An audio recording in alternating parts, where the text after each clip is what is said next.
Hello, Kita Dalit friends. It's Friday, so we're celebrating Shabbat.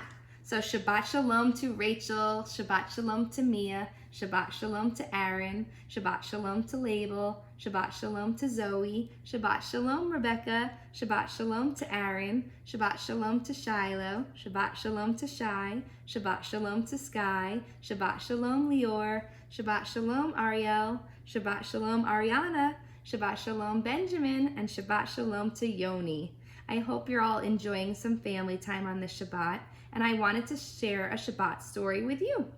And it's called Bim and Bam, a Shabbat Tale. Now this book is from my house, but I don't know, do you guys remember when Bim and Bam came to visit us at school? And I think we read this book while they were there. So let's remember the story of Bim and Bam.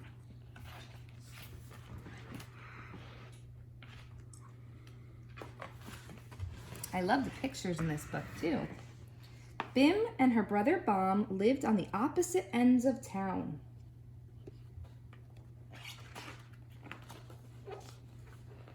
All week long they were busy working and they didn't get to see each other, but on Shabbat they could spend all day together, so each week they could hardly wait until it was Shabbat again. Bim was a carpenter and she built the most wonderful houses in the whole town. During the week, she was busy building a new house for the mayor, or the grocer, or the rabbi. All day long, she would work and work. But on Friday, it was different. Every Friday, Bim stopped working on the houses she was building. Instead, she spent Fridays building nice, comfortable homes for people who could not afford to pay her. By the time Shabbat arrived, she felt she had done a mitzvah, a good deed. Bim loved building, but Bam couldn't even build a birdhouse.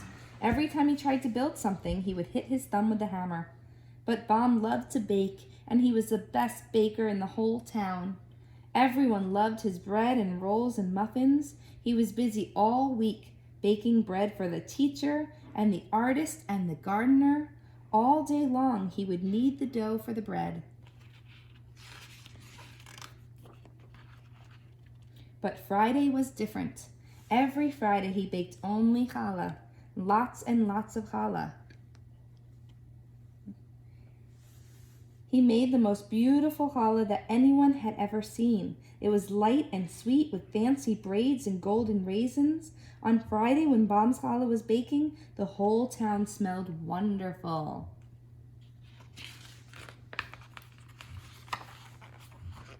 Bam knew that not everyone had enough money to pay for challah for Shabbat, so he always made extra loaves and gave them to the people who could not afford to pay him.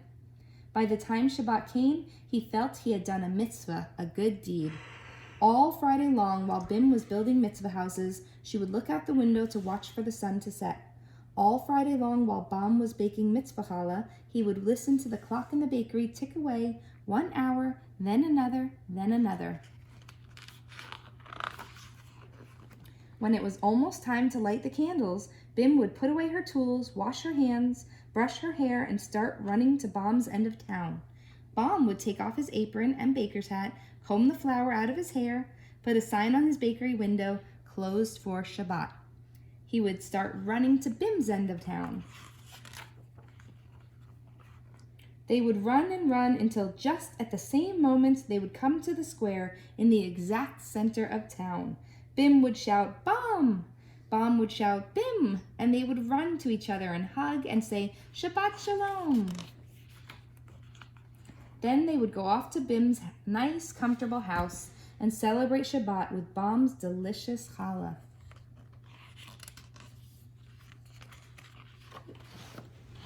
Oh, that's the end. I hope you enjoyed the Shabbat book. It makes me think about all of the times that we've made Shabbat together at school and smelled the nice fresh challah coming out. I remember all the different shapes you like to make. Label likes to make tooths sometimes out of his challah, and Mia likes to make hearts, and it's always fun to see what Rachel's gonna come up with, some unique things. And I even remember one time, Aaron and you made a challah that looked like your grandmother. So I can't wait to be back at school baking challah with all of you and to see what new shapes you'll come up with. Shabbat Shalom.